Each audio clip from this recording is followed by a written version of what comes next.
Hello, everyone, and welcome to the Rebirth Summit 2025 Stories of Unyielding Courage. I'm Pauline Chilton, host of The Pauline Chilton Show, where I spotlight powerful voices from around the globe. I share real conversations with entrepreneurs, experts, and changemakers to help listeners grow personally and professionally, while also amplifying voices of resilience as a co author of Breaking the Silence Voices of Survivors, Volume 3, a powerful collection of stories from trauma survivors. I'm honored to be selected as an interviewer for this international summit featuring 100 plus inspiring stories of transformation and rebirth. Danielle Brzek is an educator, dynamic speaker, and accomplished corporate professional with a deep passion for holistic health, mental fitness, and personal empowerment. With a strong background as a senior corporate paralegal, she brings exceptional leadership training and organizational expertise to every space she enters. Living with invisible disabilities, Danielle uses her personal journey to empower individuals and organizations to overcome limiting beliefs, build resilience, and foster inclusive, thriving environments. She is a sought after speaker on topics such as embracing hidden disabilities, where she challenges perceptions and inspires meaningful change. In addition to her corporate and advocacy work, Danielle is also the founder of a luxury pet care business, blending professionalism with heart. Her mission is clear: to help others reframe challenges and cultivate lasting well being in every area of life. Welcome, Danielle. Thank you for being here. Thank you for having me. I really appreciate it. Great. Let's get started. What was life like before your transformation? Well, I have always struggled since I was about in second grade is when I found out that I had an invisible disability.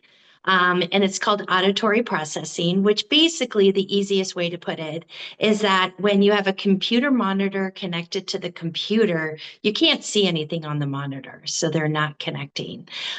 My journey, I have a very supportive family, just continued through going through school.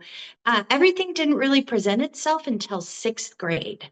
And so I had to hire a tutor in order to get through school because the way that the school had their mainstream tests, it was very difficult for me to pass like an ABC or multiple choice test. So that's really when the struggles really started for me because I was determined from a very young age that I wanted to go to college. That's where I wanted to go. I didn't know how I was going to get there. I didn't know what was going to happen, but that was my determination.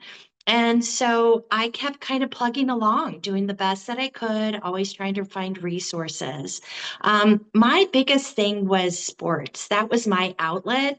I was really successful at soccer and tennis.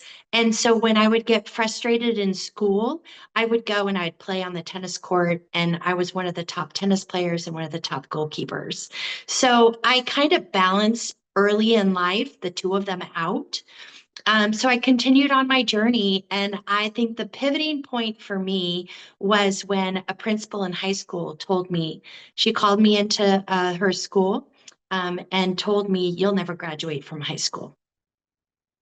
So I left that principal's office devastated because my dream was to go to college. And that was my pivoting point because after that, I came home, I talked to my parents, and I researched an alternative school back east. It's called Landmark School, that it's a boarding school. And so I went and visited it, and I pretty much told my parents that's where I need to go in order to go to college. I was very fortunate that my parents had the means to pay for the boarding school because it's quite expensive. At that time, it was probably almost as expensive as going to Harvard. And so I went from a CDF student, even with a tutor, to an ABC student. Actually, AB. So I ended up being out in honor society. So, but there was another pivoting point right before I left for boarding school. I had signed up for boarding school. I was determined. I was ready. I was going to go and get good grades, learn how to, succeed with my learning disability. And unfortunately, about 2 months before, I was sexually assaulted. So prior to that, I just stuffed everything in and was like, I am going to succeed and I'm going to college. Little did I know that that one experience changed my life and that it was very difficult to go to school and hold it in. So over the years, I kept kind of repeating patterns and stuff like that. And probably my sophomore year in college is when I was like, okay, halt, stop running, let's go back. We not only get to continue through college and finish this, but now we got to work on the inner part of the other thing that kind of broke me. And so over the years, I have just continued moving forward.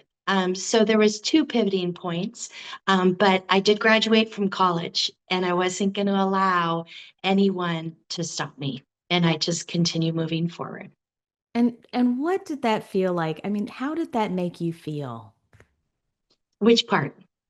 The transformation part when Oh, you the transformation part that really made me feel at first, when the principal sat there and tried to keep me from, like change my limiting belief about what I was doing.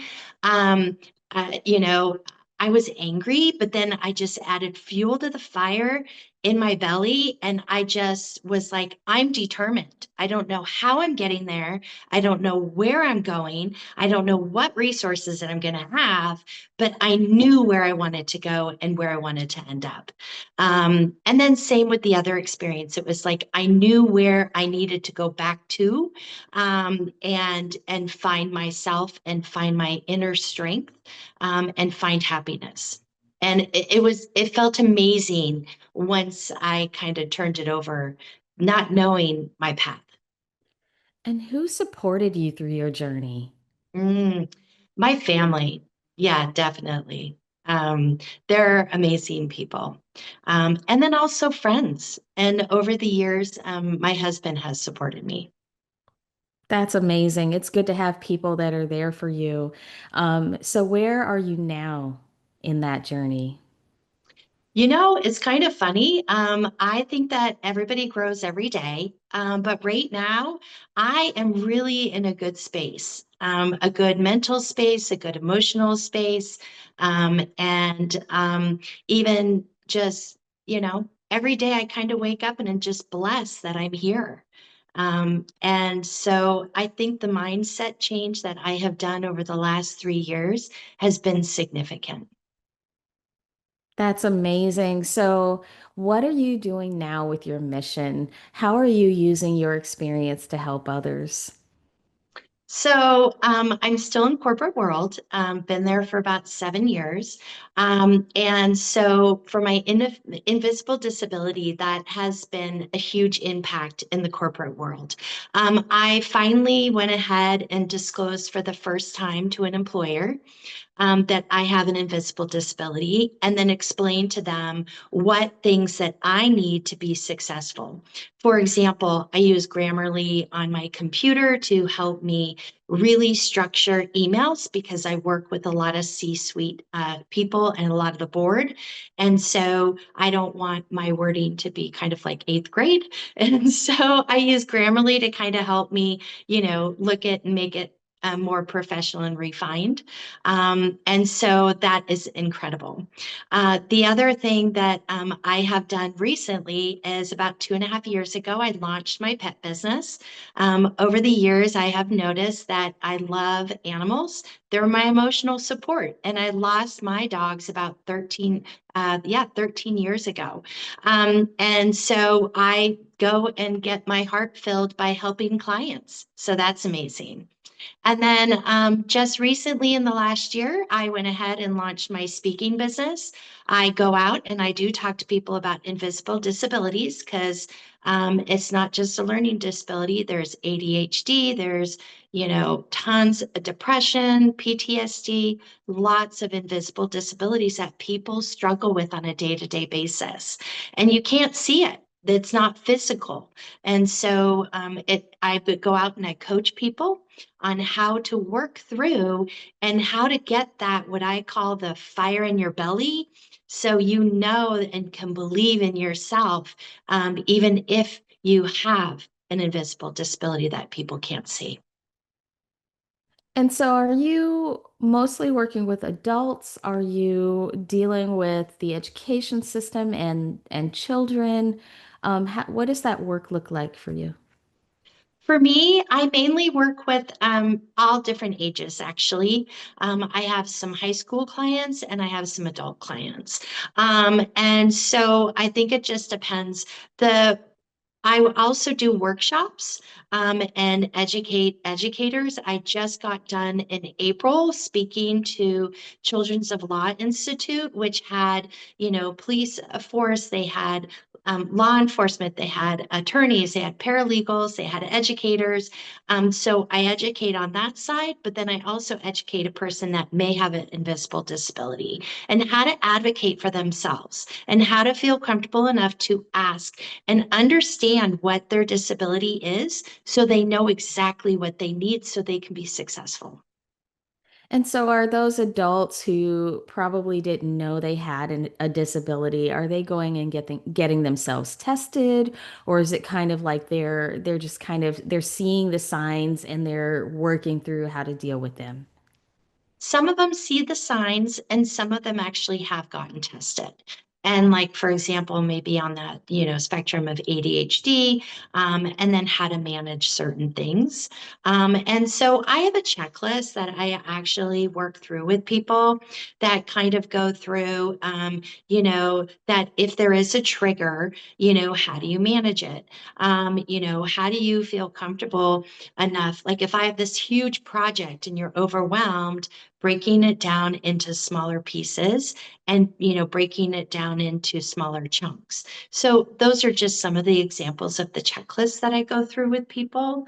But this is my calling. And this is, I lived it, I breathed it, I was part of it. I still have challenges today, every single day with my invisible disability, but I just keep moving forward and being resilient. What message do you have for someone who is still stuck in pain? Anyone who's listening right now or in the future to a recording, what would you tell them? I would definitely say don't give up. Just keep moving forward. My biggest quote is baby steps.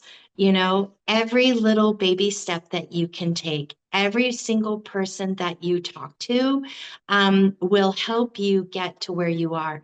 And you don't have to have the map. Just keep moving forward and believing inside yourself that you are a good, worthy person. And even if you have an invisible disability, it does not define you, and to just keep moving forward. That is so powerful. Danielle, your work is so important, and especially, I'll add this in because, working across generations, different generations have different beliefs about disabilities, and so some people may have never been tested, or some people have never looked into it, or some may not even believe in it, right? So what you're doing is very important and definitely needed in our society. So thank you for everything that you're doing. Thank you for having me on the Rebirth TV. Yes. Thank you, Danielle Brzek, for sharing your heart and your powerful story.